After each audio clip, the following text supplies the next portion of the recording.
गुब्बारा एक हद तक हवा बर्दाश्त कर सकता है, या फिर यह भी कहा जा सकता है कि हवा एक हद तक गुब्बारे को बर्दाश्त कर सकती है। हम इंसानों के साथ भी कुछ ऐसा ही है। कोई अगले को धकेलता है, सामने वाला मजबूरियों के दलदल में धंसा होने के बावजूद बंदा उसे धकेलता जाता है। अब जब पीड़ित जिल्लत की दीवार से बिल्कुल सट जाता है तो वो दस्तक होती है कि कुछ भयंकर होने वाला है, गुब्बारा फटने वाला है।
किरण, चलो बेटा उठ जाओ, स्कूल नहीं जाना है। उठ जाओ, उठ जाओ, जल्दी उठो।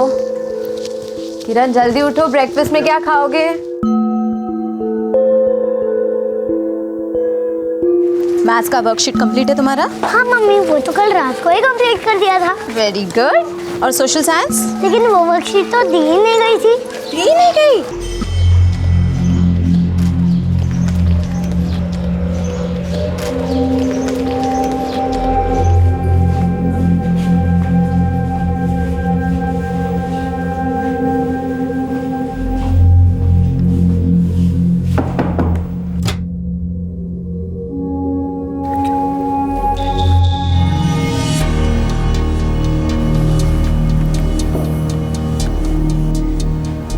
रवि, हाँ? इधर आना। क्या हुआ? है कुछ।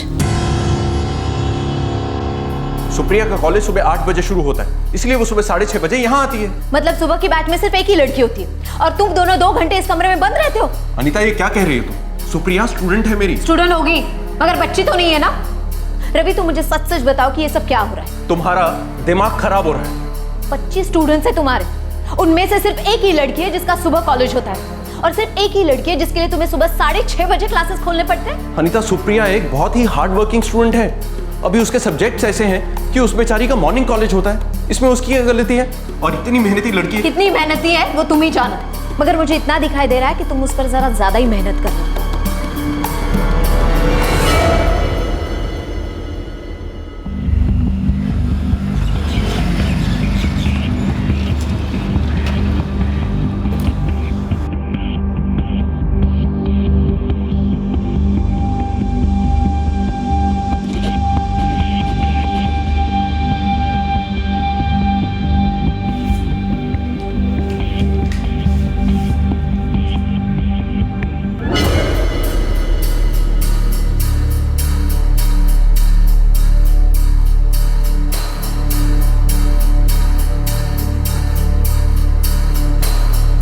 नरेला, नई दिल्ली।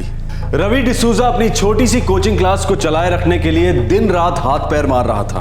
ऊपर से उसकी पत्नी अनीता शक कर रही थी कि उसके अपनी एक स्टूडेंट सुप्रिया के साथ अवैध संबंध है। रवि जिंदगी के उस चौराहे पर खड़ा था जहां दबाव, तनाव, तंगी और जज्बात चारों मिलकर उसका गला घोट रहे थे। रवि आजादी चाहता था, खुलकर शांति से सांस लेना चाहता था, कहीं दूर, बहुत दूर।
सुबह 6:45 को आपने ये देखा। जी मैं रवि के लिए चाय लेकर आई थी। इतनी सुबह सुबह क्लास शुरू करते हैं आपके हस्बैंड? जी वो घर से 6 बजे निकल जाते हैं। रोज? लगभग रोज। रवि की सेलफोन पर ट्राई किया आपने? उनका सेलफोन 4 दिन पहले ही पानी में गिर गया था, रिपेयर के लिए दिया है। उनका सेलफोन नंबर क्या है? 44455688। 36D, third lane, Narela main market, Saint Thomas English speaking classes. Sir, forensic रास्ते में ही है। ये औरत अनीता, रवि डिसूजा की पत्नी, शॉक में है। थोड़ी देर रुककर इससे फिर बात करते हैं।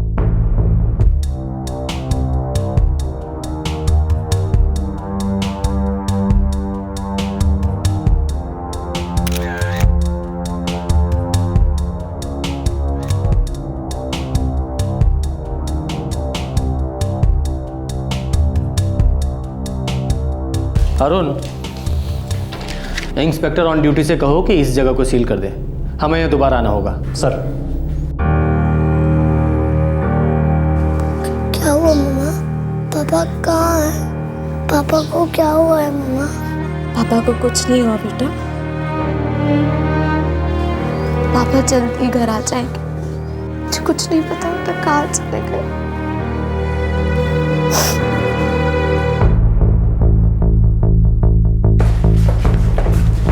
सर, टीचर रवि डिसूजा की वाइफ सच कह रही थी। 4 दिन में रवि डिसूजा के सेल से कोई कॉल नहीं हुआ है। कहा था अंजाम बुरा होगा। ये वार्निंग, ये संदेश, यही इशारा है। ये कोई आपसी दुश्मनी का केस हो सकता है? हो सकता है सर। सर, ये नेशनल पीपल्स बैंक की तरफ से आया लोन का नोटिस है जो मुझे क्लासरूम से मिला। रवि डिसूजा ने 1.5 लाख का लोन लिया था सर, जो चुका नहीं पा रहा था। बैंक से आया वो ये 15वां नोटिस है। रवि डिसूजा की पत्नी अनीता कुछ छुपा रही है हमसे। चलो।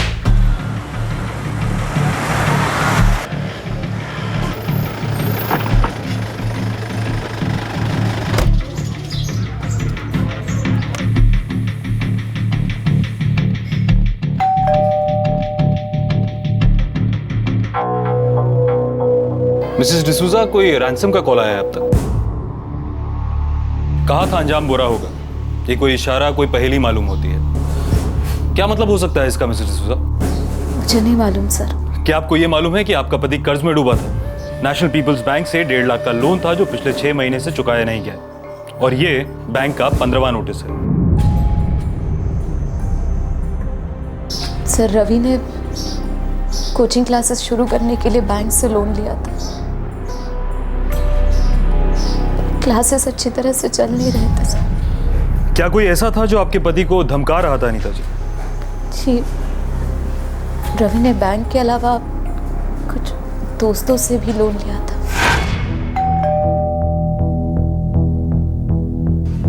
क्या रवि, आजकल तो फोन भी स्विच ऑफ करके रखना शुरू कर दिया? अरे नहीं सुरेश, मैं भला ऐसा क्यों करूंगा?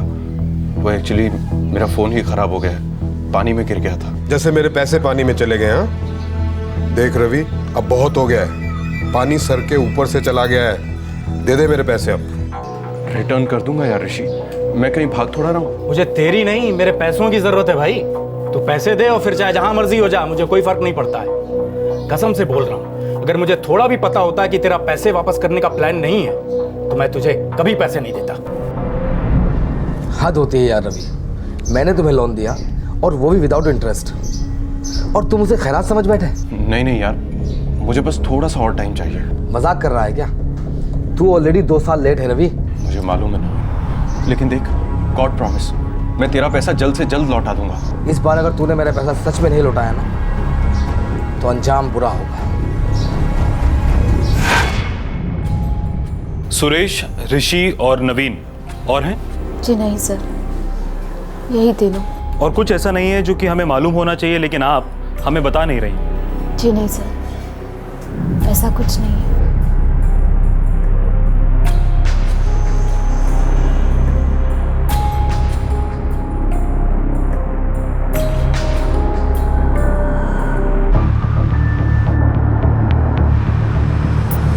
सर, ये रवि और अनीता, इन दोनों ने भागकर शादी की थी। दोनों के माँ बाप इस शादी के खिलाफ थे। ये करीब 7 साल से इसी इलाके में रह रहे हैं। माँ बाप कहाँ रहते हैं इनके? सर, अनीता का मायका तो यहीं नरेला में है, रवि सहारनपुर से है। पर माँ बाप खिलाफ क्यों थे? सर, रवि धर्म से हिंदू था और अनीता क्रिश्चियन। रवि ने धर्म बदला तो उसके माँ बाप ने उसे सारे रिश्ते तोड़ दिए, पर अनीता के माँ बाप को धर्म बदला वह रवि मंजूर था। रवि के इन तीनों लेनदार दोस्तों की डिटेल्स निकालो और उसकी सहारनपुर वाली फैमिली की भी। Yes sir. शर्मा, एक बात तो पक्की है कि ये कोई नॉर्मल किडनैपिंग नहीं है जो फिरौती के लिए की जाती है। हो सकता है कि ये किडनैपिंग हो ही ना, मर्डर हो।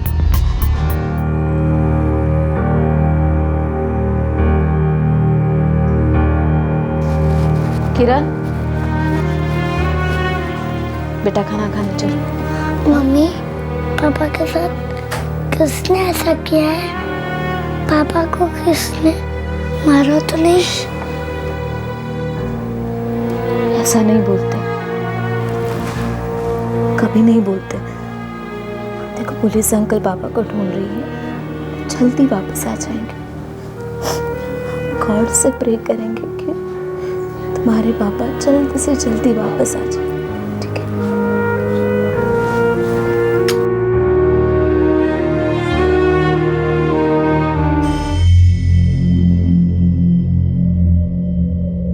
सुप्रिया स्टूडेंट है मेरी। स्टूडेंट होगी मगर बच्ची तो नहीं है ना। रवि, तुम मुझे सच सच बताओ कि ये सब क्या हो रहा है?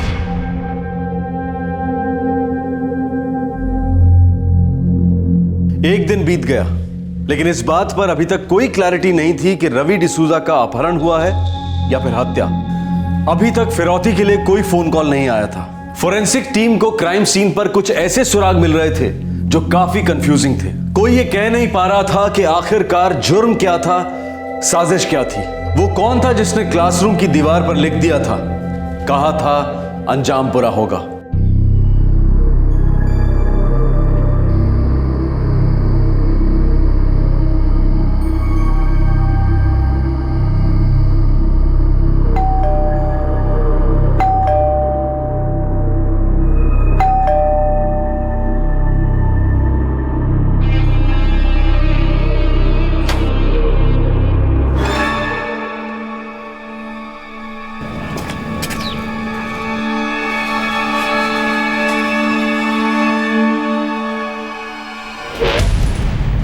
सर 2 साल पहले रवि ने मुझसे 30,000 रुपये लिए थे और ये कहा था कि 2 हफ्ते में लौटा दूंगा, लेकिन आज तक कुछ पता नहीं सर।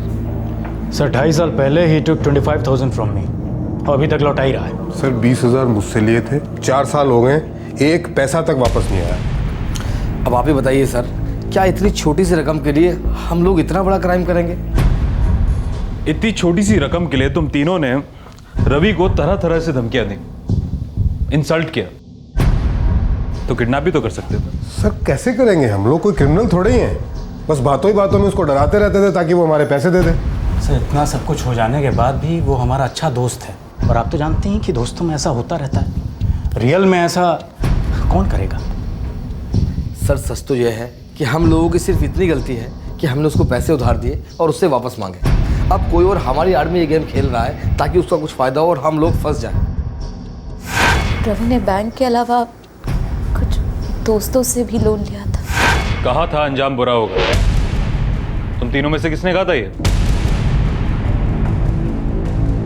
कौन था जो रवि डिसूजा को सबक सिखाना चाहता था? कैसा सबक सर? सबक तो हमें मिला है कि दोस्ती और पैसे को कभी मिक्स मत करो।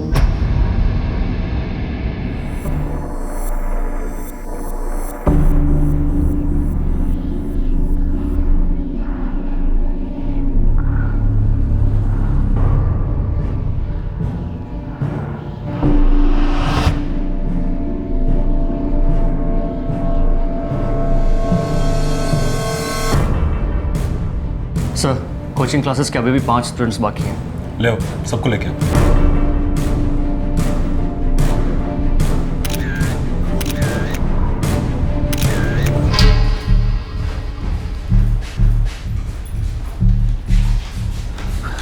अजीब बात है सर, रवि डिसूजा की तो किसी से कोई खास दुश्मनी भी नहीं थी। उससे भी ज्यादा अजीब तो यह है कि उसकी सुबह की क्लास में कोई भी नहीं था सिवाय एक लड़की के, सुप्रिया। उससे मेरी बात हुई है सर, दिल्ली से बाहर है, कल तक वापस आ रही है।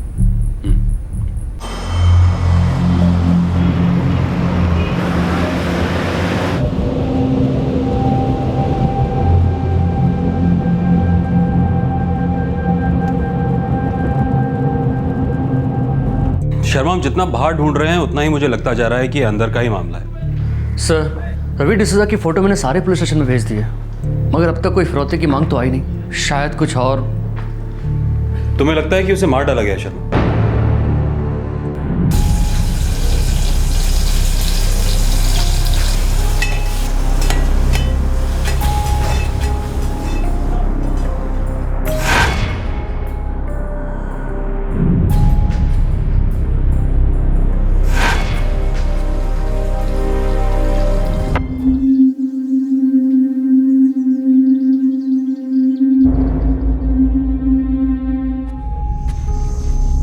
बेटा किरण, आपके पापा ने आपको कभी किसी टेंशन के बारे में कुछ बताया? No uncle. देखो बेटा, हमें डर है कि शायद आपके पापा के साथ कुछ बुरा हुआ है, और हम ये जानना चाहते हैं कि ऐसा होने के लिए पहले क्या हुआ होगा। हमें डाउट है कि आपकी मम्मी हमसे कुछ छुपा रही है, सच नहीं बता रही है। अनीता, सुप्रिया सिर्फ स्टूडेंट है मेरी, तुम ऐसे ही छोटी सी बात का बतंगड़ बना रही हो। सिर्फ वही क्यों? कोई और क्यों नहीं?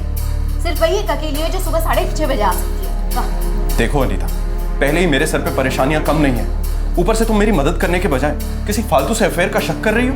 अब मुझे एक और सरदर्द नहीं चाहिए, प्लीज। मुझे भी सरदर्दी नहीं चाहिए, पर मुझे सब समझ में आ रहा है। सच्चाई छुपती नहीं है, सब दिखाई दे रहा है मुझे कि क्या हो रहा है। खाक समझ में आ रहा तुम्हें। अगर मुझे किसी लड़की से अफेयर करना होता तो मैं उसे मिलने के लिए अपनी कोचिंग क्लासेस में बुलाता, जहां तुम जब चाहे सीधा घुस सकती हो। जरा लॉजिक का तो सोचो यार। लॉजिक तो परफेक्ट है। तुम्हें लगा कि तुम मेरे नाक के नीचे अफेयर कर लोगे और मुझे कुछ पता ही नहीं चलेगा। मुझे लगेगा कि स्टूडेंट और टीचर का रिश्ता है और मैं नजरअंदाज कर दूंगी।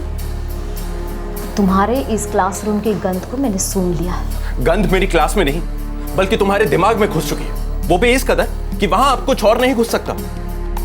देखो अनीता, तुम्हें जो भी सोचना है तुम सोचो, लेकिन प्लीज मुझे बख्श दो।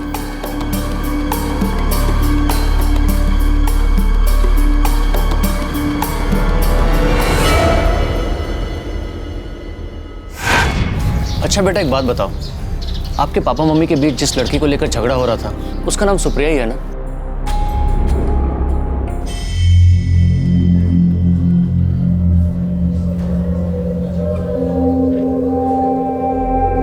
सर, मेरे और रवि सर के बीच ऐसा कुछ नहीं चल रहा था। मैं डिप्लोमा कर रही हूँ सर, और आगे पढ़ना चाहती हूँ, तो रवि सर से इंग्लिश ट्रेनिंग ले रही थी। पर सुबह 6:30 बजे क्लास होता था तुम्हारा, वो भी अकेली स्टूडेंट थी तुम क्लास में? समय डिप्लोमा कॉलेज का पहला लेक्चर 8 बजे होता है, दिन भर चलता है, और शाम को घर का काम होता है। सो मैंने रवि सर से रिक्वेस्ट किया था कि क्या मैं 6:30 बजे आ सकती हूँ। उन्होंने कहा हाँ, और मैं आती थी सर, और कुछ नहीं होता था वहाँ पर। अनीता मैडम का शक बिल्कुल सच नहीं है सर।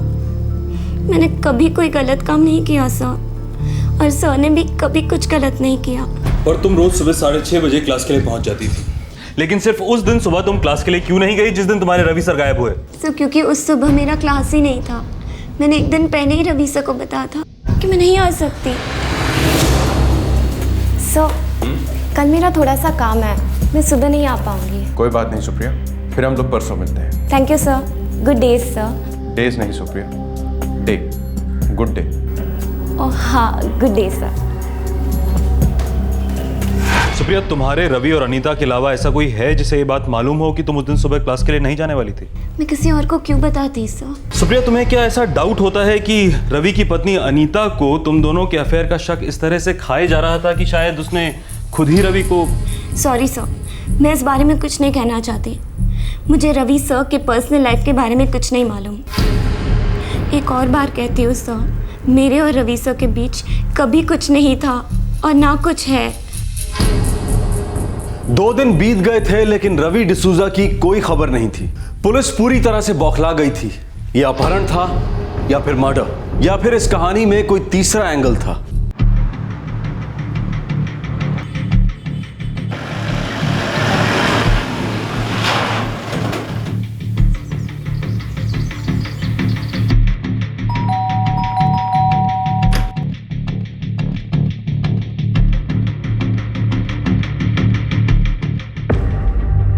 जब से उसने हमारा धर्म छोड़ा था, हमारे लिए जैसे वो रहा ही नहीं। सारे नाते तोड़ लिए थे हमने उससे। जब वो यहाँ रहता था तब किसी से कोई दुश्मनी जो कि अब निकाली गई हो?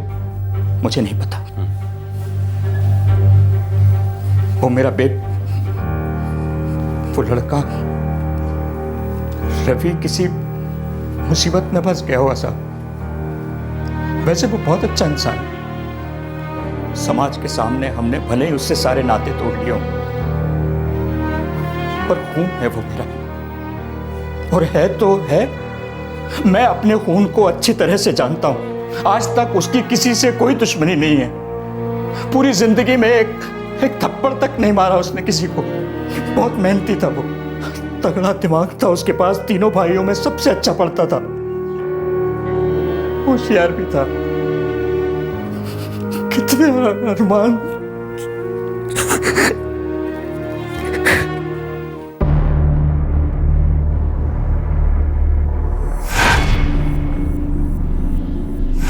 पहली बार ऐसा केस देख रहा हूँ शर्मा। ये भी पता नहीं लग पा रहा है कि ये किडनैपिंग का केस है या मर्डर का, और ना ही ऐसा कोई सुराग हाथ लग रहा है जो जुर्म के कारण की तरफ इशारा करता है। और सर, गायब होने के ठीक 4 दिन पहले से रवि ने ना तो किसी को कोई कॉल किया और ना ही कोई कॉल रिसीव किया।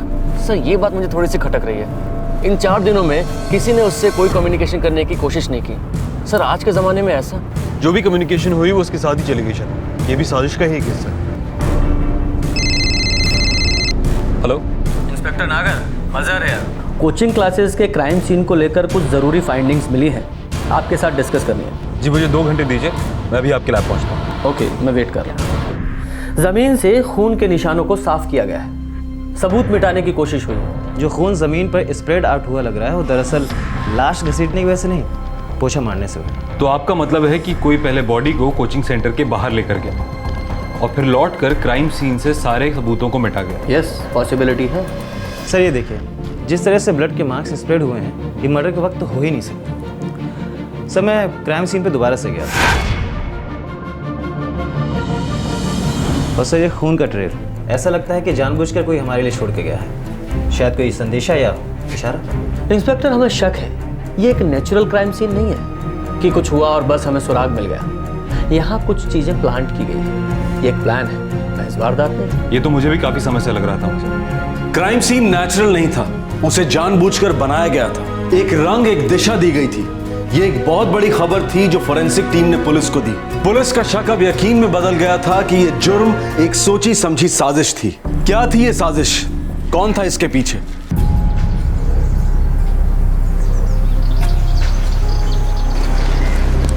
मम्मा, पापा के बारे में अभी तक कुछ पता क्यों नहीं चला? ऐसा क्यों मम्मी? मुझे नहीं पता बेटा। बोलो ना मम्मी, पापा को क्या हुआ?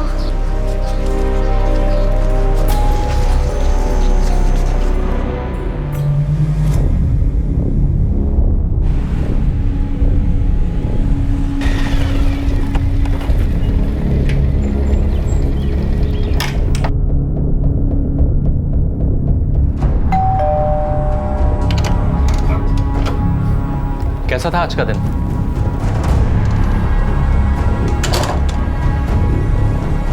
ठीक था यार।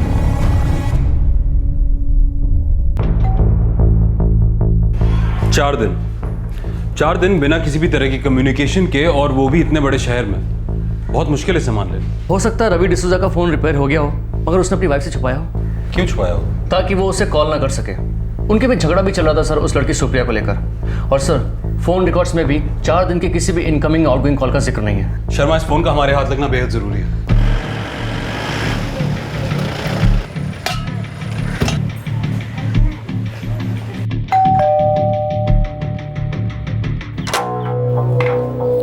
रवि ने फोन कहाँ दिया था रिपेयर के लिए? मुझे नहीं पता दुकान का नाम सर, बस इतना पता है कि रवि ने अपना फ़ोन हमारे एरिया के किसी मोबाइल रिपेयर शॉप में दिया है।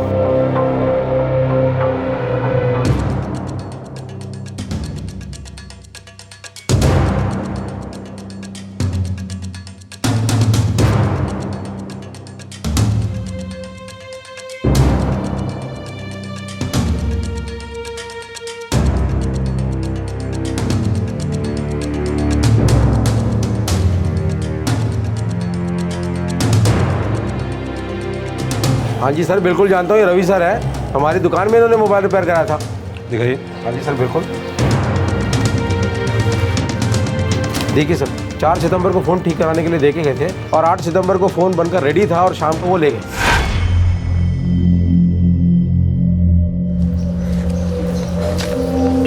हाँ जी आओ जी।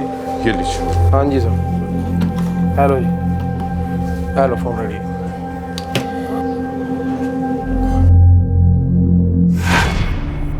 8 सितंबर की शाम को रवि अपना फोन ले गया था, पक्का? जी सर पक्का है, देखिए एंट्री है। लेकिन उससे अपना फोन तो स्विच ऑन किया ही नहीं, सिम कार्ड डाला ही नहीं।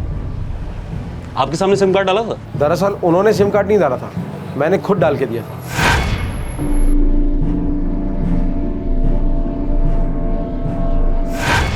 सर 8 सितंबर की शाम को रवि अपना फोन यहाँ से लेकर गया था। और 9 सितंबर को रवि के कोचिंग क्लासेस में ये सब होता है। लेकिन ये कह रहे हैं कि उन्होंने खुद सिम कार्ड फोन में डाला था, लेकिन रवि ने अपना फोन कभी स्विच ऑन किया ही नहीं। काफी अजीब है। और एक बात है सर, अगर फोन में सिम कार्ड डाला गया तो मुझे सेलफोन लोकेशन मिलनी चाहिए था रिकॉर्ड्स में।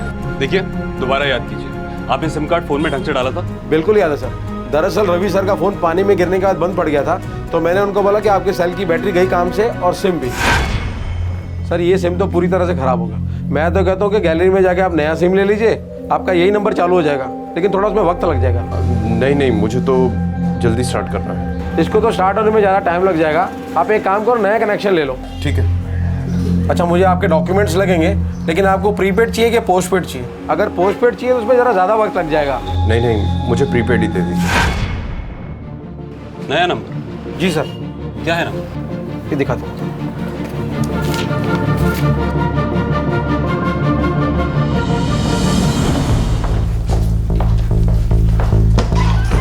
सर रवि डिसूजा का नया नंबर 44467675।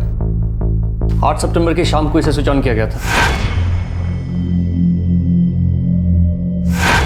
सर पहला कॉल इस 444568 पर हुआ था। कहाँ का नंबर है? देहरादून।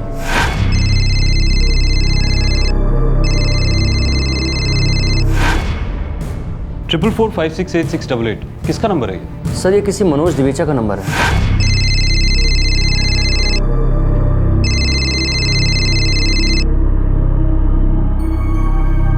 हेलो। हेलो मनोज, रवि बोल रहा हूँ यार। हाँ रवि बोल, सब खैरियत?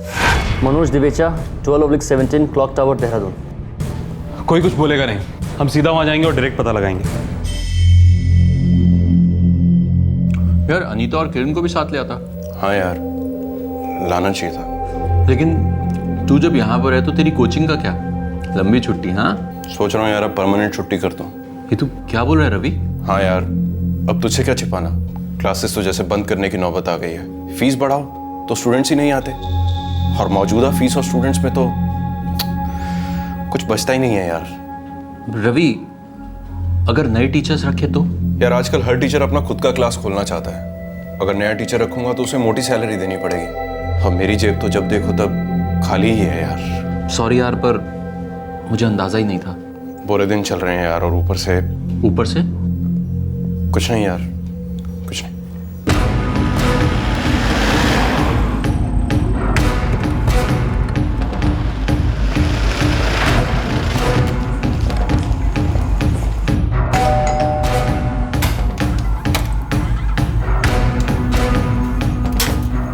मनोज देवेचा। हाँ जी, आप लोग कौन? दिल्ली पुलिस। रवि डिसूजा का है? रवि डिसूजा यही है, लेकिन बात क्या है सर?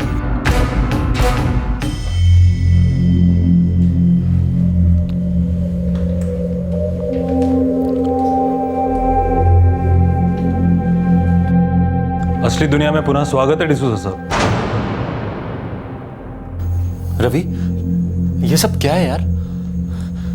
सर आप प्लीज मुझे बताइए आखिर बात क्या है? रवि मानना पड़ेगा कि तुमने गेम तो बहुत बढ़िया खेला, मगर अब गेम खत्म हो गया है और मैन ऑफ द मैच देने की बारी आ गई है।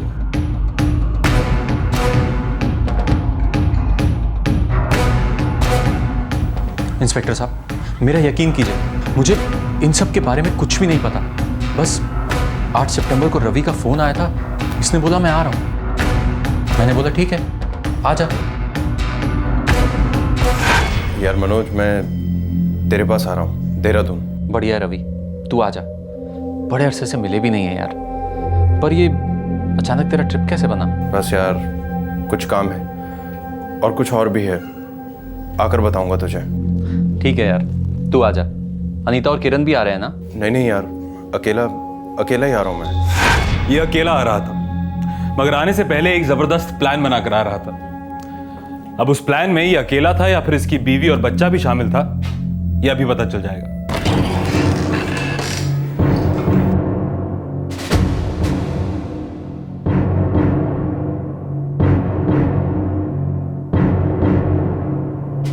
कहाँ थे तुम रवि?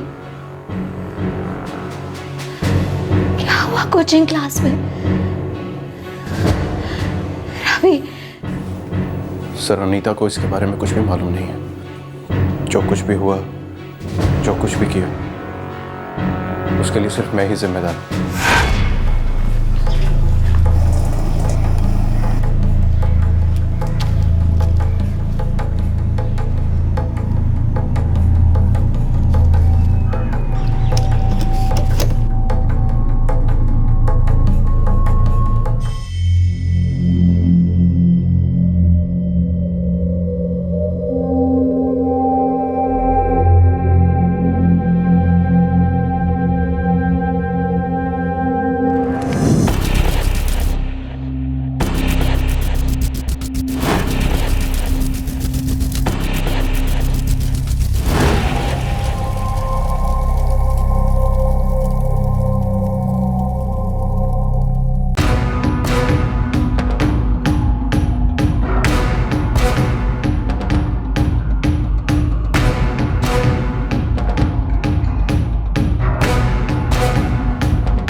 कहा था अंजाम बुरा होगा। ये संदेशा किस लिए और किसके लिए छोड़ा था तुमने रवि? रवि, रवि क्यों किया था तुमने ऐसा? रवि क्यों किया? थक गया था अनीता, बहुत ज्यादा थक गया था। सब कुछ कोशिश करके देख चुका था, लेकिन कुछ नहीं हो रहा था। बैंक का इतना सारा कर्जा, क्लासेस चलाने की परेशानियां, हर दिन एक नई मुसीबत थी। कभी बैंक से नोटिस आ जाता तो कभी दोस्त आ जाते थे अपना पैसा वापस मांगने के लिए। और शर्मिंदगी, अपने ही दोस्तों से बार बार झूठ बोलना, उन लोगों के ताने, बस अब और सहन नहीं हो रहा था मुझसे। और इस सब के ऊपर अनीता, तुमने मेरी जिंदगी जहन्नुम बना के रख दी थी। सुप्रिया के साथ अफेयर की बात को लेकर जीना हराम कर दिया था तुमने मेरा। सर, मैंने अनीता को कितनी बार समझाया कि सुप्रिया सिर्फ स्टूडेंट है मेरी, उसके साथ कोई अफेयर नहीं है मेरा। लेकिन ये बार बार चोंच मारती रही, हर रोज दिन रात सुबह शाम अफेयर अफेयर अफेयर।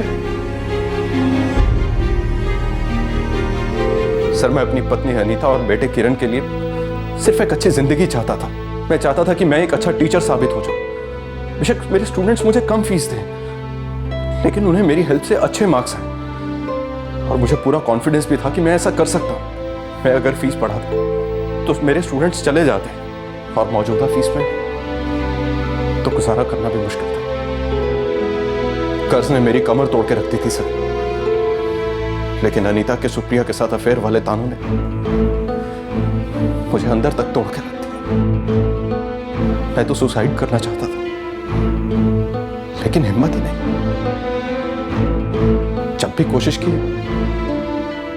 मेरे बेटे किरण का चेहरा बार बार मेरे सामने आ गया। उसे अकेला छोड़कर कैसे चला जाता। मैंने अनीता को समझाने की बहुत कोशिश की कि सुप्रिया के साथ मेरा कोई अफेयर नहीं है। Stop this torture please.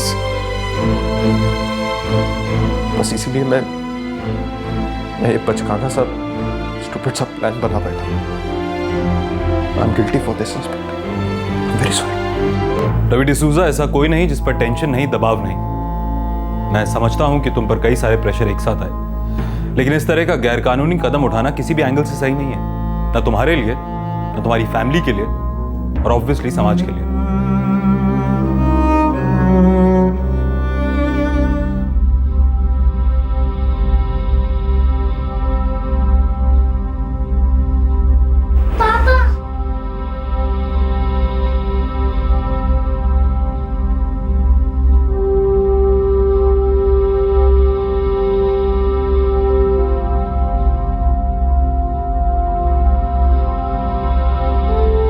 Ravi D'Souza को मजिस्ट्रेट के सामने पेश किया गया।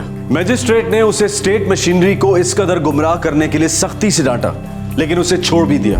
आखिरकार रवि ने किसी की जान माल को नुकसान तो नहीं पहुंचाया था। रवि अपनी पत्नी तक एक संदेश पहुंचाना चाहता था, लेकिन उसका तरीका बिल्कुल गलत था। यह कदम ना सिर्फ निंदनीय है बल्कि खतरनाक भी।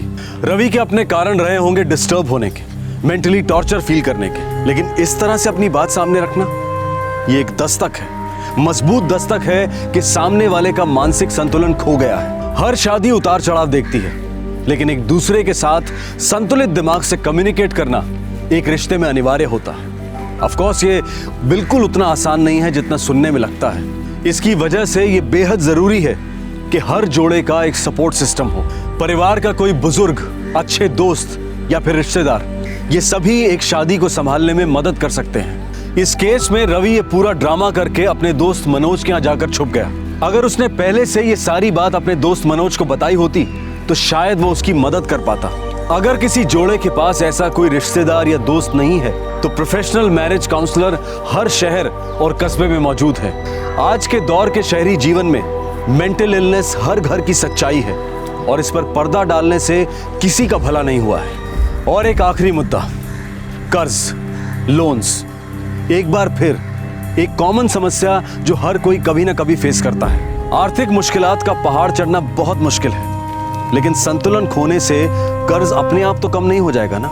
जरूरत है कि कर्ज में धंसने की शुरुआत में ही हम एक रियलिटी चेक करें कि क्या ये बिजनेस या प्रोफेशन वाकई मेरे लिए सही है, क्या कोई विकल्प नहीं है। जिंदगी के रास्ते में फूल किसी को नहीं मिलते, हाँ कांटे किसी को कम तो किसी को ज्यादा मिलते हैं। इन कांटों से कब जूझना है, कब समझौता करना है, ये हम सब के लिए चैलेंज है। देखते हैं हमारे आज के एपिसोड की दूसरी कहानी।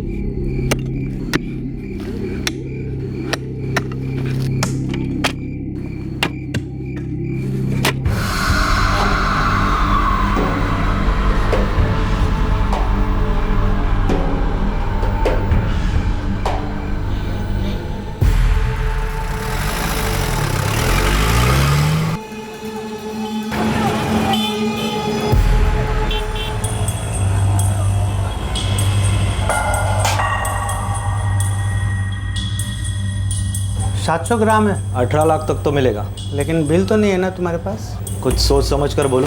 अभी मार्केट में इसका 18 लाख मिलेगा, मानता हूँ, लेकिन बिना बिल का 18 लाख कोई नहीं देगा। देखो जितने में जाएगा उतने में जाएगा, करो कुछ। अभी 3 लाख दूंगा, फिर बाद में देखते हैं, जब बिके जितने बिके। ठीक है चलेगा। बिना बिल का माल है तो मेरा कमीशन 10% की जगह 20% होगा। हाँ वो भी चलेगा, पहले ग्राहक तो खड़ा करो। हाँ वो हो जाए। ये तुम्हारा 3 पेटी है।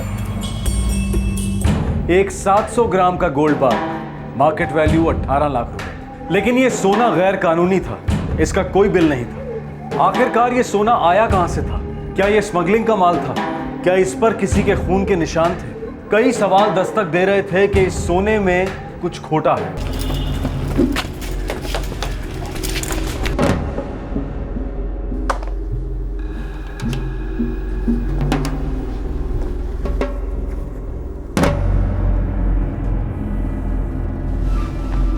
अम्मा मैं जाके आता हूँ। तू अचानक कहाँ चल दिया? वो फैक्ट्री में थोड़ा काम याद आ गया, जल्दी लौटूंगा।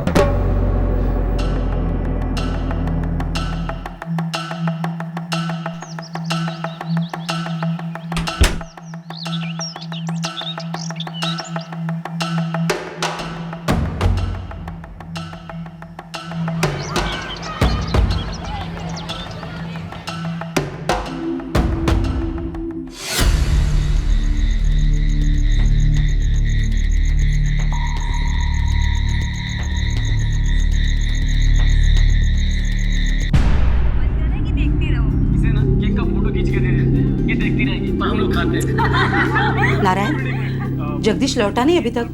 बोला था जल्दी आऊंगा, जरा देखना बेटा। तुम भी क्या अम्मा, काम में होंगे भैया, आ जाएंगे। अरे छुट्टी के दिन भी ऐसा क्या काम आ गया उसे? तुम भी ना अम्मा। ये ले यहाँ पड़ा है।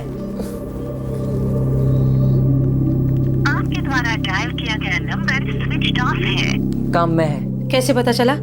फोन स्विच ऑफ है अम्मा।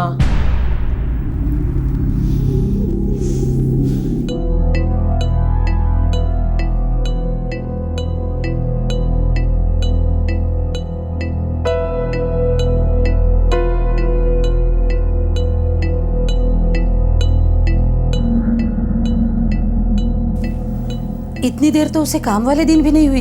आज हुई होगी, घर को सर पर क्यों उठा रही हो? आ जाएंगे भैया। तू जरा देख तो, या मैं उसकी फैक्ट्री पे जाऊं?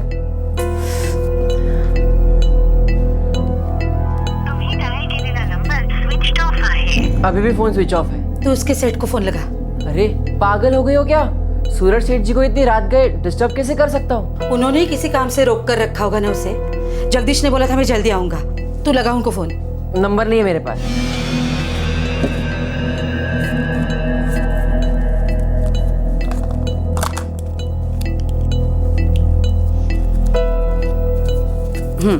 ये ले नंबर, फोन लगा।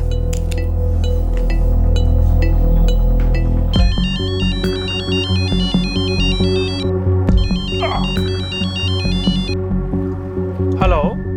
नमस्ते सर, मैं जगदीश का छोटा भाई नारायण बोल रहा हूँ। हाँ बोलो बोलो नारायण, कैसे हो? सब ठीक है? हाँ सर, बस वो जगदीश भैया बोले फैक्ट्री में कुछ काम था, अभी तक लौटे नहीं। आज दोपहर में ही गए थे।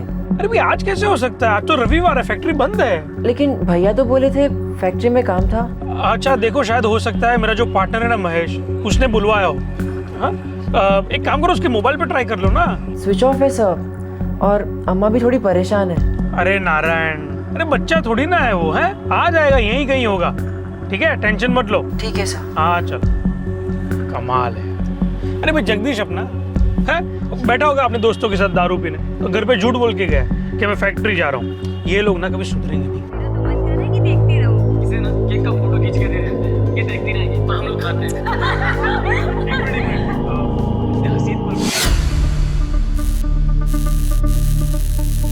नहीं यार, ये क्या तरीका है यार? मतलब कोई बात हो गई तब से खड़े हैं यहाँ, इतना टाइम हो गया यार। 9 बजने वाला है, अभी तक जगदीश भाई नहीं आए। अजीब बात है। अरे शनिवार को उन्होंने खुद कहा था कि सोमवार को सुबह 8:30 बजे सारे वर्कर चाहिए, और आज खुद ही बोले। तो एक काम कर, फोन लगा ना उनको। हाँ फोन करता हूँ।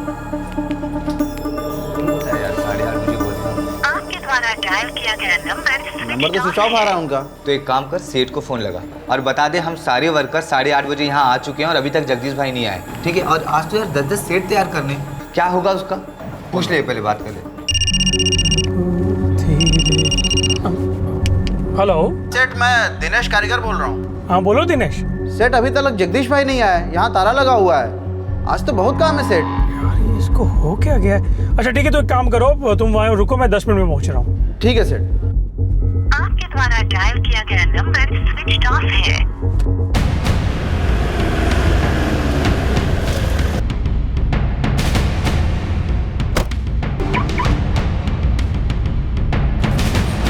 आया जगदीश? अभी तक नहीं आया सर।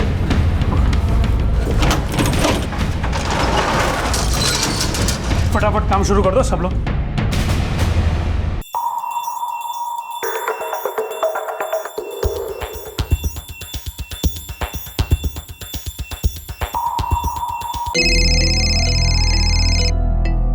जी सूरज सेठ। अरे जगदीश सो रहा है क्या? उठाओ उसे। नहीं सेठ जी, बोला था आपको, कल दोपहर से जो गया अभी तक नहीं लौटा। अच्छा ठीक है, वो जैसे ही घर आएगा ना उसे बोलो मुझे तुरंत फोन करे। जी सेठ जी। कुछ पता चला? नहीं अम्मा, बस इतना पता चला भैया कल फैक्ट्री नहीं गए और आज सुबह भी वहाँ नहीं पहुँचे। हे भगवान, कहाँ गया होगा जगदीश?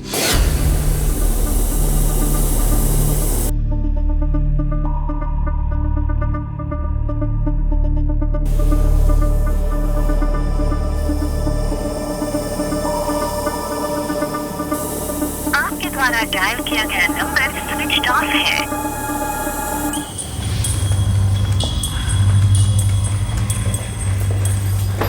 हाय। हाय महेश। अरे हाँ संचित भाई। संचित भाई टेंशन मत लो, आपको माल मिल जाएगा। हाँ हाँ मिल जाएगी, डिलीवरी मिल जाएगी टाइम पे।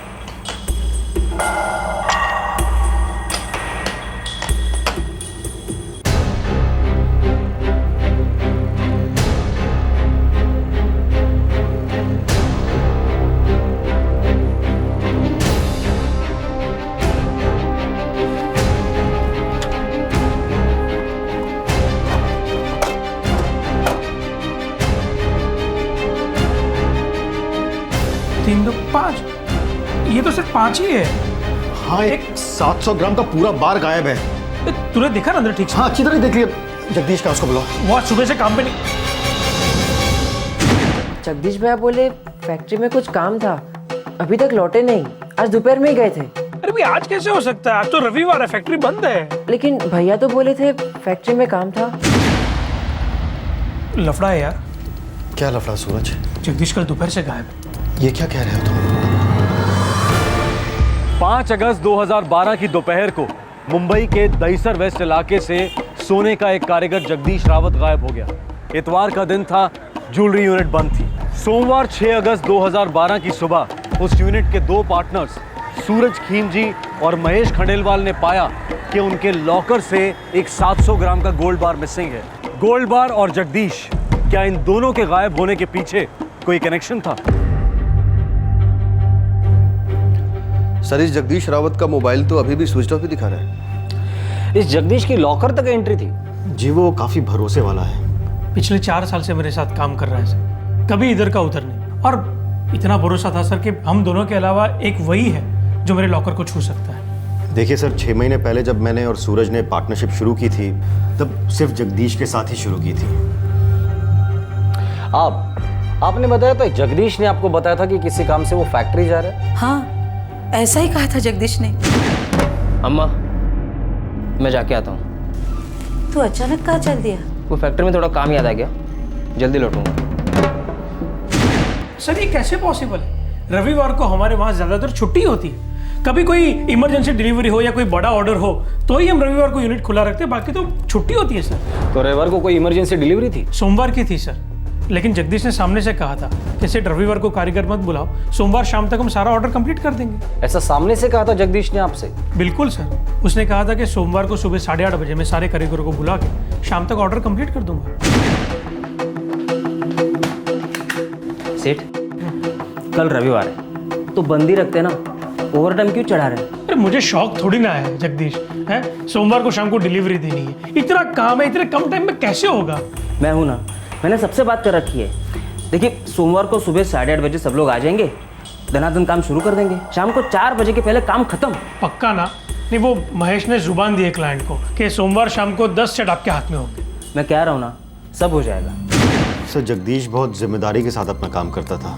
ज्वेलरी कटिंग, सेट डिजाइन करना वगैरह सब कुछ बहुत अच्छी तरह करता था। हम बहुत भरोसा करते हैं सर उस पर। 700 ग्राम सोना गायब होने के बाद भी आप भरोसा करते हैं उस पर? साहब, मेरा बेटा वैसा नहीं है, हम कारीगर जात के लोग हैं साहब, चोर नहीं है। और सूरज सेठ के साथ तो 4 साल से काम किया है, पूछो उनसे, कभी एक पैसा भी खाया है उसने? तो फिर गायब क्यों है मैडम? फोन भी स्विच ऑफ है उसका, और वैसे भी 700 ग्राम सोना बहुत होता है। अच्छे अच्छे लोग उसके बोझ के नीचे दब सकते हैं, और दबते भी है। मुझे आपके बाकी कारीगरों से बात करनी होगी, क्या पता और कितने लोग शामिल हैं इसमें।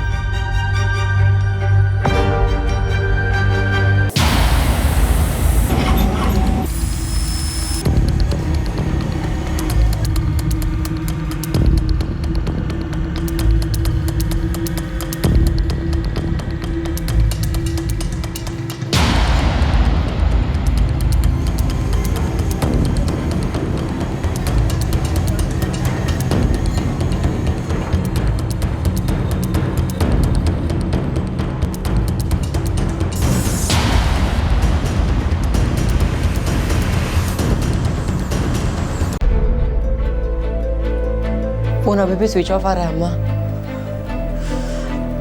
जगदीश के साथ कुछ हुआ है, तेरा भाई कभी चोरी नहीं कर सकता, कभी नहीं कर सकता।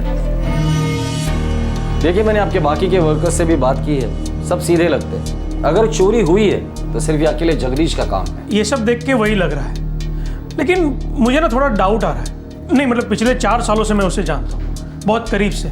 अगर पैसों की जरूरत होती तो वो मुझसे मांग लेता सामने से, और मैं कभी मना भी नहीं करता। जगदीश जैसा विश्वासु आदमी मेरे लॉकर से सोना चुराएगा, ये बात कुछ हजम नहीं हो रही है। हो ना हो इंस्पेक्टर साहब, कुछ और बात है।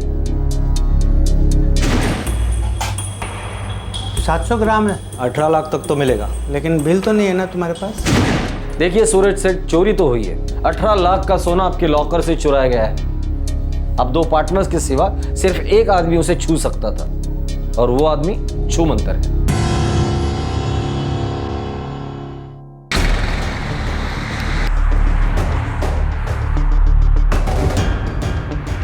सर वहाँ पे इतने सारे ज्वेलरी सेट्स थे, 6 गोल्ड बार भी था, फिर उसने एक ही क्यों चुराया? पाटिल, उसे पता था एक से ज्यादा उसके लिए भारी पड़ सकता है। उसकी लालच सिर्फ 18 लाख तक की थी। सर ये भी तो हो सकता है कि उसकी लालच किसी और की थी और ये बस एक मोहरा था।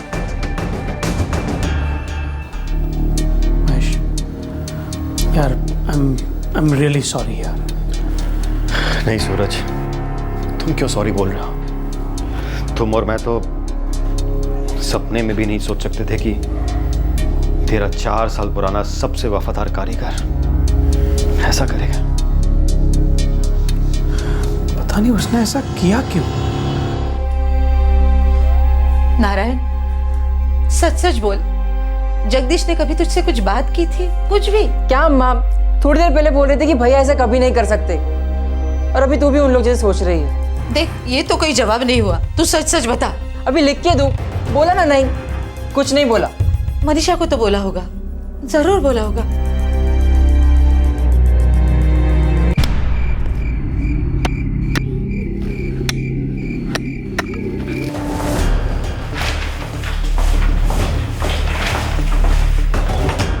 सर फरवरी 2012 से पहले तक ये सूरज खिमजी और महेश खंडेलवाल अपने अपने ज्वेलरी यूनिट्स अलग अलग चला रहे थे। वैसे दोनों कई सालों से हैं इस लाइन में। मतलब फरवरी 2012 में वो दोनों साथ मिल गए? जी हाँ सर, इस साल फरवरी में दोनों ने अपने अपने ज्वेलरी यूनिट्स को साथ में मिला दिया और पार्टनरशिप शुरू की। अच्छा, ये जगदीश के सेलफोन की आखिरी लोकेशन क्या है? सर अलीबाग। अलीबाग?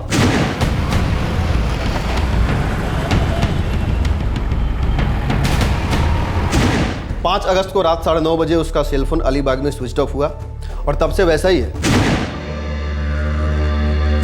सर 4446627788 ये अलीबाग का नंबर है और इसी नंबर पे जगदीश के सेल से लास्ट कॉल किया गया था। किसका नंबर है?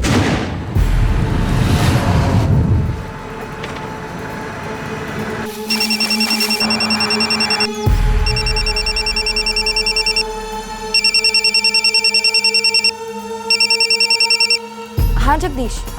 मनीषा, मैं अलीबाग आ रहा हूँ। क्यों, क्या हुआ? सर ये नंबर किसी मनीषा पाटिल के नाम पर रजिस्टर्ड है। ये मनीषा पाटिल कौन है?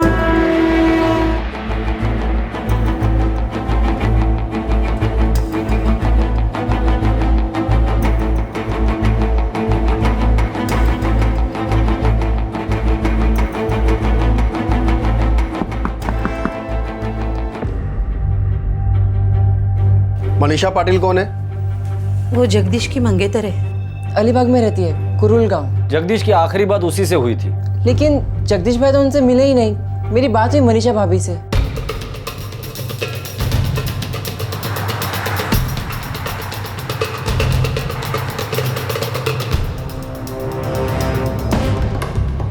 पाटिल, अब तक तो इस जगदीश के बारे में सब लोग अच्छा ही बोल रहे हैं। पिछले 4 साल से सूरज खिमजी के यहाँ पूरी ईमानदारी से अपनी जिम्मेदारी निभा रहा था, पर अचानक ये चोरी करने की बुद्धि उसे आई तो आई कहाँ से? उसकी मंगेतर मनीषा का क्या रोल है इसमें? और वो उसे मिलने क्यों गया था? सर शायद वो मनीषा पाटिल से मिलने गया ही नहीं था।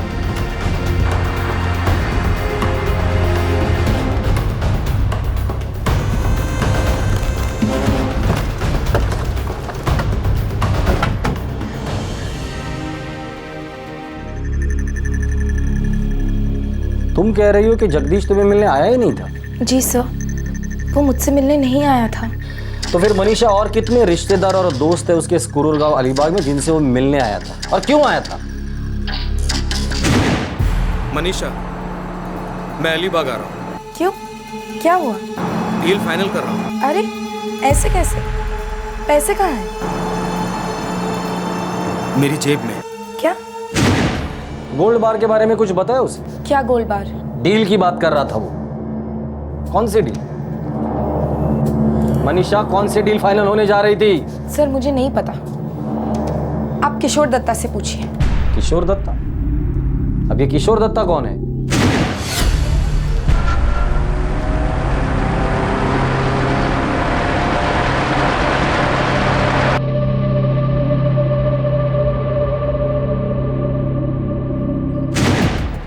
बताओ मनीषा, कौन है ये किशोर दत्ता? तुम्हारे मंगेतर जगदीश और इस किशोर का रिश्ता क्या है? जगदीश पहले यहीं कुरुल गांव में काम करता था। एक ज्वेलरी की फैक्ट्री है यहाँ। और किशोर? किशोर उस यूनिट में इलेक्ट्रिकल काम करता था।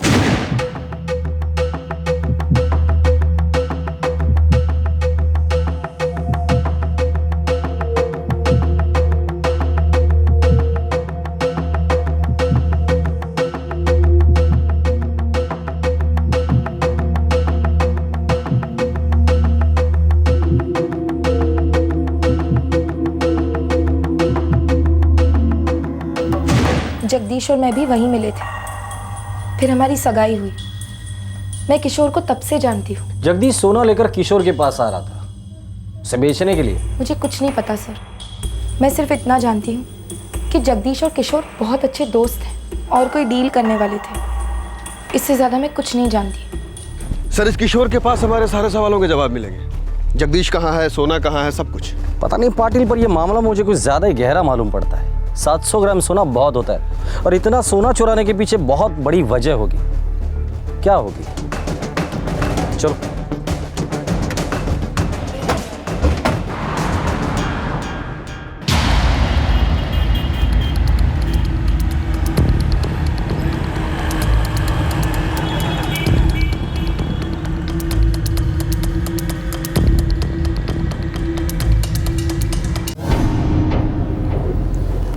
$700 ग्राम, वो भी 24 कैरेट। बिना बिल का सोना है? अरे कांति भाई, बिल तो आते जाते रहेंगे, सोना तो सोना है ना। हाँ, सोना वही है जो बिके, और खुले मार्केट में ये बेचना सबसे मुश्किल है। अरे कांति भाई, तो ऐसे मत बेचो ना, जेवर बना दो इसके। कोई माइक का लाल नहीं पहचान सकेगा कि ये जेवर का सोना कौन से मार्केट से आया। बोलो। 20,000 तोले के हिसाब से 14 लाख रुपए दूंगा, उससे 1 रुपए ज्यादा नहीं। आप भी क्या याद करोगे कांति भाई कि क्या सौदा किया था? 14 पेटी मंजूर नक्की हो।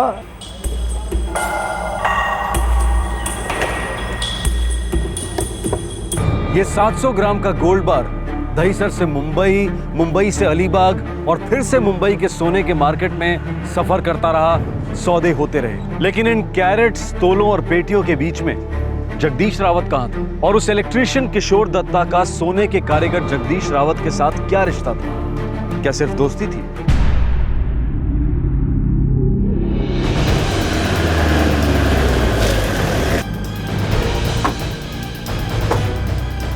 किशोर दत्ता सिर्फ दोस्ती है साहब, बाकी काम वाम उसका वो जाने। मेरा दूर दूर तक कोई लेना देना नहीं है सोने वोने के साथ। 5 अगस्त को जगदीश तुम्हें मिलने आ रहा था। ये 5 अगस्त को? नहीं साहब, मैं नहीं मिला था जगदीश से। हमें पता है 5 अगस्त को जगदीश तुम्हें मिलने आ रहा था। हमें यह भी पता है कि तुम दोनों के बीच में कोई डील होने जा रही थी। अक्लमंदी इसी में है कि सब कुछ साफ साफ बता दे, वरना करंट का ऐसे झटका दूंगा ना तुझे, जिंदगी भर के लिए इलेक्ट्रिक की लाइन भूल जाएगा। साहब मैं कसम खा के कहता हूँ साहब, मैं 5 अगस्त को जगदीश से नहीं मिला था साहब, और ये डील विल के बारे में मुझे सच में कुछ नहीं मालूम साहब। अच्छा छोड़, ये बता सोने के साथ क्या करने वाले थे तुम दोनों? सोना? नहीं नहीं साहब, मुझे ये सोने वोने के बारे में कुछ नहीं मालूम साहब, कसम से।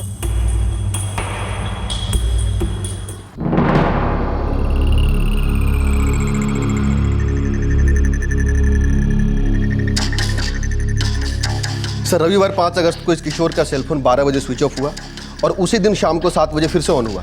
7 बजे के बाद की लोकेशन क्या थी? वापले गांव। वापले गांव बोले तो यहाँ से 10 किलोमीटर दूर है। 5 अगस्त को दिन भर कहाँ थे और क्या क्या किया? जल्दी बोल। सर वो रविवार था तो सुबह सुबह थाने गया था अपने दोस्त के यहाँ। अक्खा दिन वहीं पे था, लौटते लौटते लेट हो गया। दोस्त का नाम और पता बोल। दरअसल सर, मैं जब दोस्त के यहाँ गया तो उसके घर पे ताला लगा। उसका मोबाइल नंबर दे।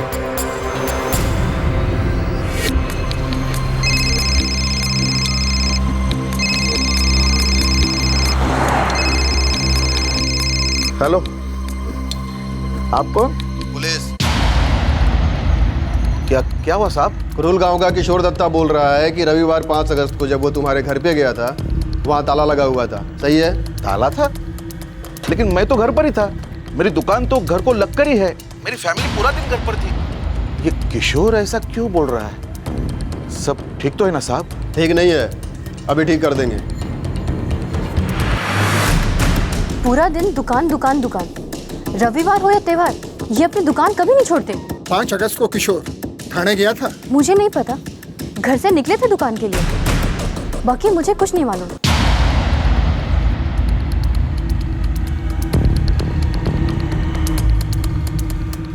देख किशोर, बहुत झूठ बोल लिया तूने। अभी एक और झूठ बोला ना तो तुझे एक ही इलेक्ट्रिक का शॉक दूंगा, बड़ा वाला। नहीं साहब। जगदीश रावत कहाँ है?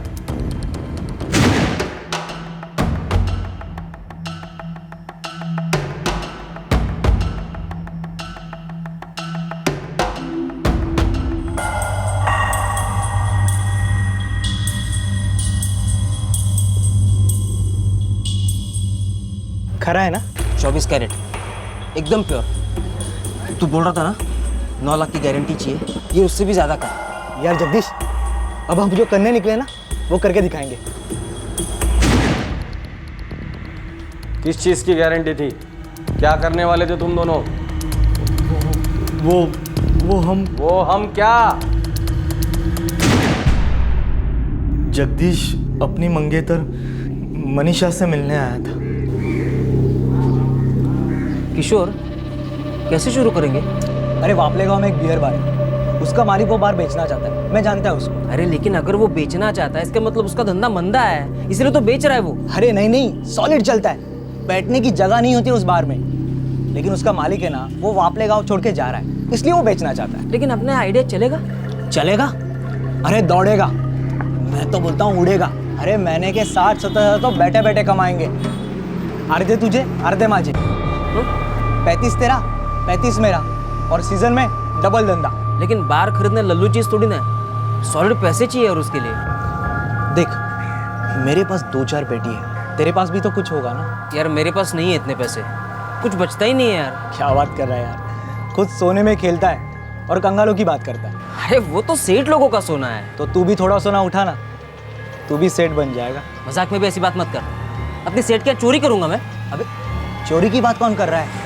सिर्फ गारंटी चाहिए अपने धंधे के लिए। मतलब क्या है तेरा? देख तू चुपचाप थोड़ा सोना उठा ले, उसे हम गिरवी रखेंगे, उससे जो पैसा आएगा ना उससे अपना धंधा शुरू होगा। एक बार अपना धंधा चलने लगेगा ना, फिर वो सोना वापस रिटर्न तेरे सेठ के तिजोरी के अंदर। आता मला सांग, इसमें चोरी किधर हुई? हाँ बोल ना। देख जगदीश, तू इतना सोच रहा है मतलब तुझे मेरी बात में दम लग रहा है। नहीं, मैं ऐसे नहीं कर सकता। तेरे को इधर ही रहने का है क्या? तुझे मनीषा को अच्छी लाइफ देनी है ना? अरे अपना बार ऐसा नोट छापेगा कि उससे खरीदे हुए सोने से तो उसे ला देगा, वो भी तेरे हाथ के बने जेवर से। लेकिन यार तू लेकिन का नाम मत ले यार, ये लेकिन में ना कोई दम नहीं है। देख मैं जो बोल रहा हूँ ना, मेरी बात मान ले मेरे भाई। चुटकी भर सोना उठा रहा है तू वहां से, अब 4 साल की वफादारी के बाद तेरा हक बनता है उस पर कि लॉकर की चाबी तेरे हाथ में, सेठ लोगों का भरोसा तेरे मुट्ठी में। ज़्यादा सोच मत, थोड़ा माल उठा, फिर अपनी लाइफ बनेगी माला माल। मांगता है तो सूद समेत वापस लौटा दे सोना।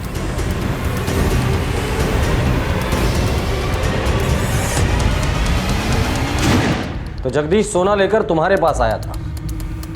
जी आया था। टॉप माल है ना? इससे टॉप पूरी इंडिया में कहीं नहीं मिलेगा। परसों ही हमारे महेश सर लेकर आए ऐसे 6 बार, पूरे 700 ग्राम का है। कितने मिलेंगे? 4-6 पेटी? और बोल 10?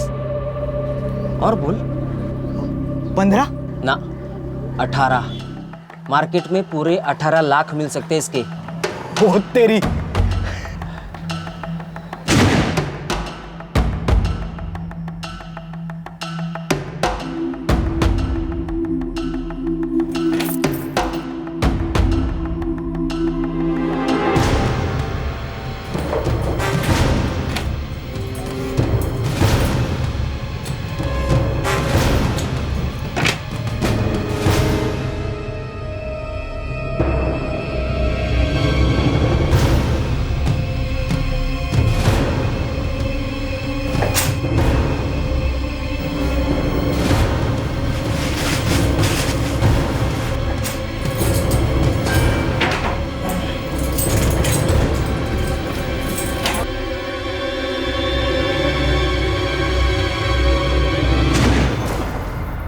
जगदीश रावत कहाँ है?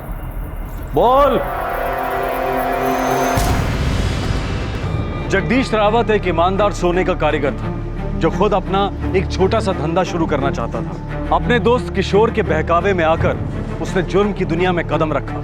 उसने अपने बिजनेस को फाइनेंस करने के लिए अपनी ज्वेलरी फैक्ट्री से सोना चुराया। जगदीश रावत के मालिक उस पर भरोसा करते थे और उसने वो भरोसा तोड़ दिया।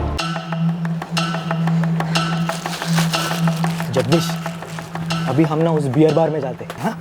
मस्त एक ठंडी ठंडी बियर मारते और फिर गर्मा गर्म डील करते उससे मालिक से। यार अपनी लाइफ तो सेट है, हाँ? चल चल।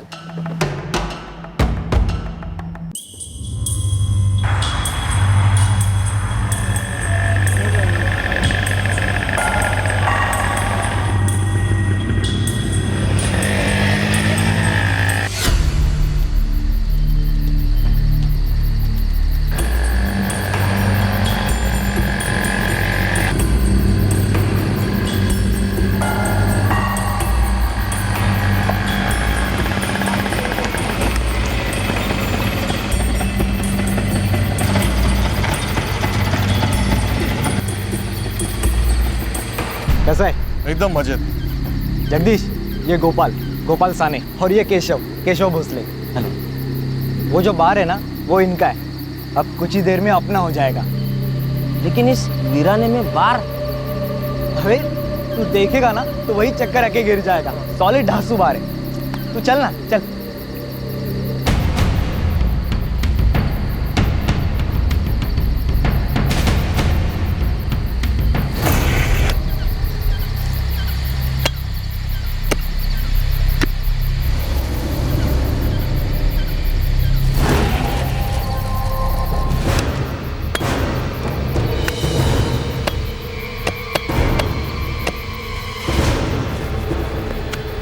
किशोर, अबे क्या मजाक है?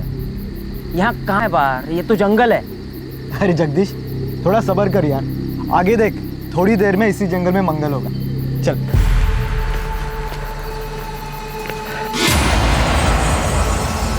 ये क्या है, गड्ढा?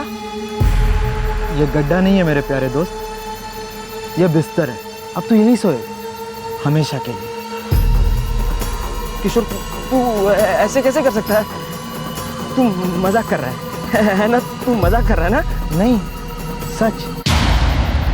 हम तुझे इसमें गाड़ने वाले हैं। वो मैं चीटिंग किया तेरे साथ, सोना निकलवाने के लिए। तू ऐसे नहीं कर सकता। तू दोस्त है ना मेरा दोस्त है ना। तू मेरे से चीटिंग कैसे कर सकता है? वैसे ही जैसे तूने अपने सेठ लोगों के साथ किया है। लेकिन वो तो तेरा ही आइडिया था ना। हाँ, तो ये भी मेरा ही आइडिया है।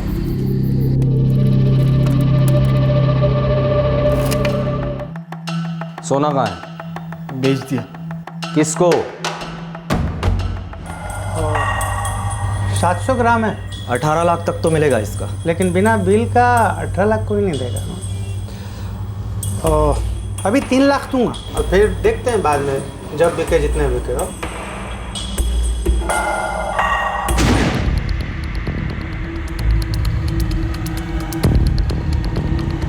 साहब, धंधे की कसम खा के कहता हूँ, मुझे पता नहीं था कि वो सोना पाने के लिए किशोर ने मर्डर किया था। बिना बिल का सोना था प्रदीप सेठ, वो भी पूरे 700 ग्राम, एक सिंगल गोल्ड बार। क्या सोच के खरीदी किया था? उसके दादी का सोना है वो। हाँ, बड़ी गलती हो गई साहब, कान पकड़ता हूँ, आइंदा नहीं करूँगा। सोना कहाँ है वो? सवेरी बाजार मुंबई में बेचा था। वो दुकान बता सकता हूँ मैं आपको जहाँ बेचा था।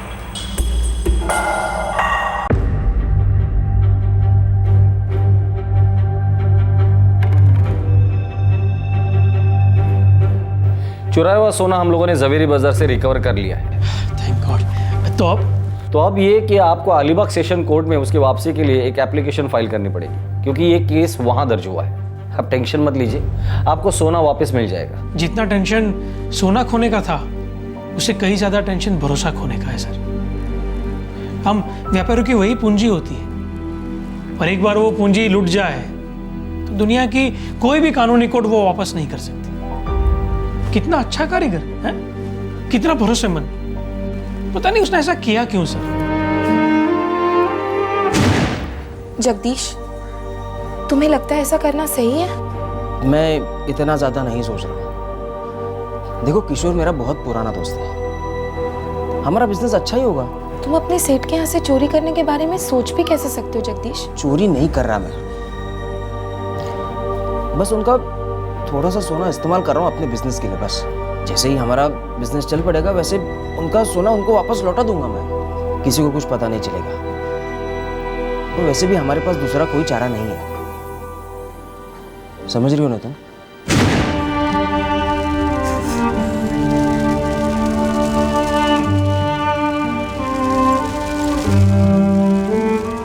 किशोर दत्ता, केशव भोसले और गोपाल साने फिलहाल अलीबाग के रेव डांडा पुलिस की कस्टडी में हैं। उन पर आईपीसी की धारा 302 और 201 के तहत मर्डर और सबूत मिटाने के चार्जेस लगे हैं। अलीबाग के जौहरी प्रदीप संघवी ने बेल के लिए एप्लीकेशन दी है। गलत ढंग से कमाया गया पैसा जिंदगी में किसी को आगे नहीं बढ़ाता, किसी भी बिजनेस को नहीं चलाता। आजकल के करप्शन और स्कैम्स के जमाने में शायद सच्चाई और ईमानदारी की बातें किताबी लगे। अगर हम अपने दादा दादी, नाना नानी या माता पिता से पूछें कि उन्होंने हमें कैसे पाल पोस कर बड़ा किया, तो ज्यादातर लोगों का एक ही जवाब मिलेगा, मेहनत से, ईमानदारी से। आम आदमी अपने चारों तरफ भ्रष्टाचार की जहरीली चकाचौंध से घिरा है, लेकिन उसके लिए समझदारी इसी में है कि वो अपनी आंखों पर पट्टी बांधकर ईमानदारी और मेहनत से जिंदगी बसर करे। आम आदमी के लिए तरक्की करना कभी आसान नहीं रहा और आगे भी नहीं होगा, क्योंकि उसके पास हर समस्या का आसान हल नहीं है, जैसे कि भ्रष्ट इंसान के पास होता है, जिसे फर्क नहीं पड़ता कि पैसा कहां से आया है। आम आदमी के लिए बिजनेस लोन मिलना पहाड़ चढ़ने से कठिन होगा, और अपने बिजनेस को ईमानदारी से चलाना उससे भी बड़ा पहाड़ होगा। और फिर बड़ी बड़ी कॉर्पोरेट कंपनीज के बेशर्मी से भरे लालच के साए में आम आदमी के छोटे छोटे बिजनेसेस चींटियों की तरह कुचल दिए जाएंगे। लेकिन सलाम है उस आम आदमी को जो फिर से खड़ा होने की कोशिश करेगा, लेकिन बेईमानी की बैसाखी कबूल नहीं करेगा। ऐसे मेहनती और सोने के बने आम लोग, मैंगो पीपल, एक देश को खास बनाते हैं, महान बनाते हैं। एक विवाद अक्सर उठता है कि अगर बड़े बड़े लोग बड़ी बड़ी चोरियां कर रहे हैं, तो मैं अगर थोड़ी सी सेल्फ हेल्प कर लूं या छोटा सा शॉर्टकट ले लूं तो वो तो चोरी नहीं है। सॉरी, वो चोरी ही है। आपके लिए, मेरे लिए, सारे समाज के लिए चोरी की रोटी है, और वो कभी हजम नहीं होती, खासकर आम ईमानदार आदमी के पेट में। और यही खासियत है आम आदमी की। आपसे फिर मुलाकात होगी क्राइम पेट्रोल दस्तक में एक और नए केस के साथ। क्राइम पेट्रोल के और भी दिलचस्प कहानी देखने के लिए हमारे चैनल को सब्सक्राइब करें और बेल आइकॉन दबाना न भूलें।